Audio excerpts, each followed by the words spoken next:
Okay, today we're having a look at Ernest Scared Stupid. I got this great triple pack. Ernest goes to camp, Ernest Scared Stupid, Ernest goes to jail. Sadly, my favorite Ernest is out of print. Ernest rides again, but before I get into the movie, some of you might not be too familiar with Ernest. He was a comedic actor who got famous for his character of Ernest P. Worrell, who's this goofy redneck. The character actually was born through these commercials he did where he would advertise for local cable companies and various products in his home state of, I believe, Tennessee. Don't quote me on the state exactly, and it led to him getting discovered and getting a movie deal. Ernest was played by Jim Varney, who was a great actor in his own right. When you watch the Ernest movie, he has all these other split personality type characters, and each one, although played by Ernest, and he brings the same Ernest energy to them. See how many times I can say Ernest in this review? But yet they each feel like their own character, and he was very expressive. Like, these shots here really don't do it justice, or some of the shots on the back, but Jim Varney was a really expressive actor that had these great exaggerated expressions.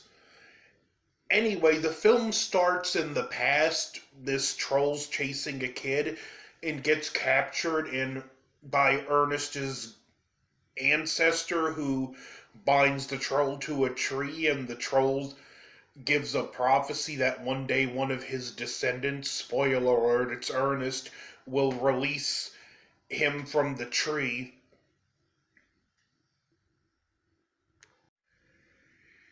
And anyway, we have these kids that the movie also centers around who were being bullied, and we get the flashback through one's town history report, who did a report on one of the legends of the town. Ernest is the town's garbage man, and he like has all these crazy contraptions rigged up to the garbage truck that are supposed to make his job easier, but really he's working harder because of them, and even gets trapped in the trash can. These kids are having, I mean, not the trash can, the trash truck. These, and then he's sent to clean it, to go to a property. And what's weird about this scene is the mayor's talking to the chief of police, and he's like, if Ernest doesn't do this job, fire him.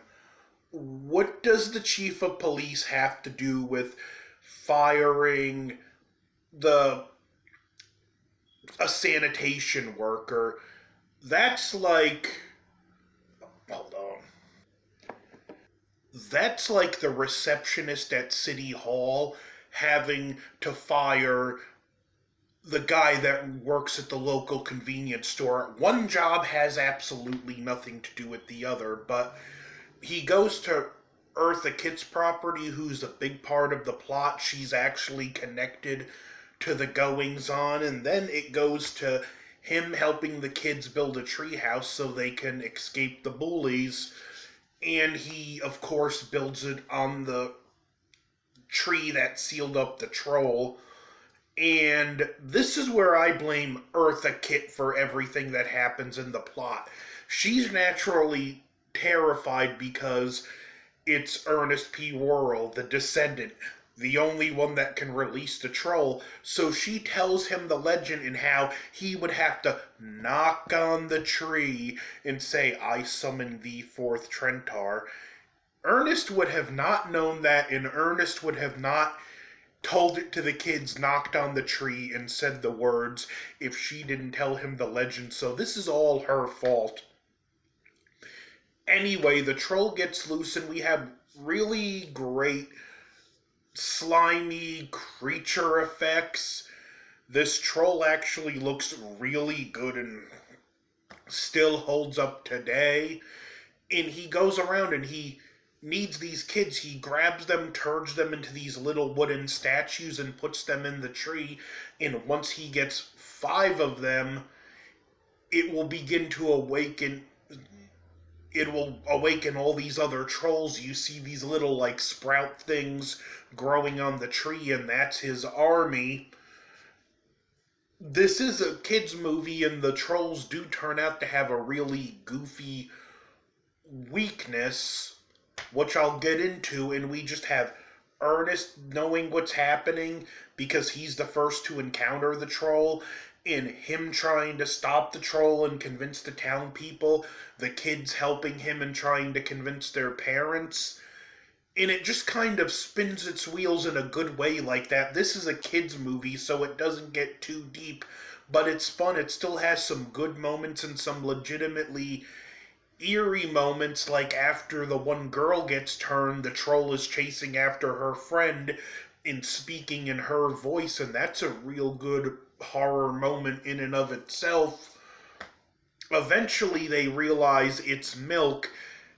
Eartha Kitt shows Ernest this book, and he finds 2 pages stuck together, and for some reason he can't look and piece together. It says Milk because one of the letters is gone, so he's like, oh, Miak, which is a joke that comes into play later, and it's a kid that figures out it's Milk. After that, before there's a scene where he takes the last kid in the school, and Ernest's dog Rimshot gets turned into water, and we get not water, the wooden statue, and we get probably the funniest line in the movie: somebody with a runny nose is gonna die. And we get the townsfolk, the angry people, descending on the tree. Wow, second movie with an angry mob this year. Gonna be a third, too.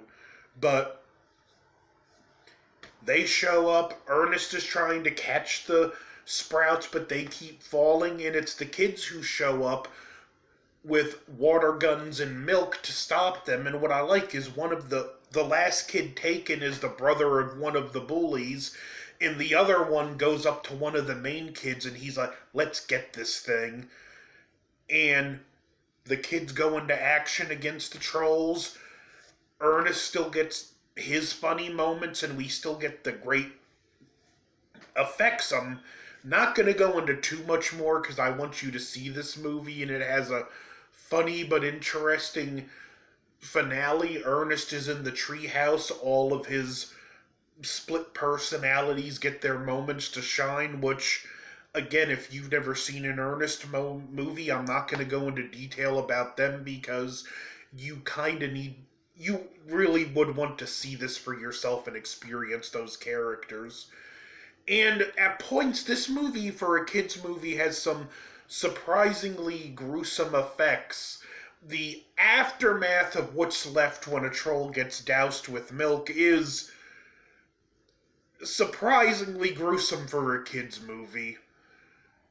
But the effects are still, very, very, very top-notch.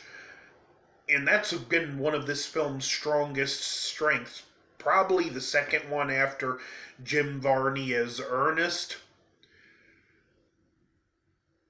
My favorite scene is probably the scene where the troll attacks his truck, and it winds up with him in the bed of the truck fending the troll off and his dog Rimshot driving.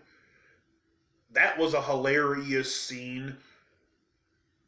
All in all, Ernest Scared Stupid, I would give probably a B+ to an A-.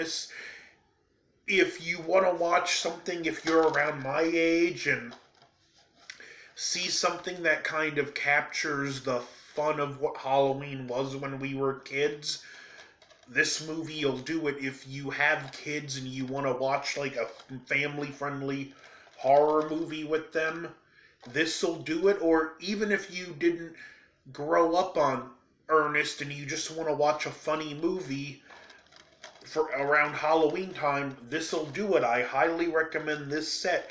You get 3 movies, Doesn't have Ernest Rides Again, unfortunately, which is my personal favorite, but this movie, it's solid. I highly recommend it. It's a perfect film to watch this time of year. It captures the Halloween look and feel really well. All the child actor casts do good to decent jobs. There's none of them that feel like they're doing a horrible job. The adult cast is fun. It's what you would expect from this kind of movie, but that's the other thing. If you know what to expect from this kind of movie, you're not going to go away disappointed. So, I have one last review for this Montober, and we all know Halloween is reserved for Michael Myers. So, Halloween 4, and I'm going to be talking about the angry mob again in that. Don't forget to like, share, comment, subscribe. Over and out.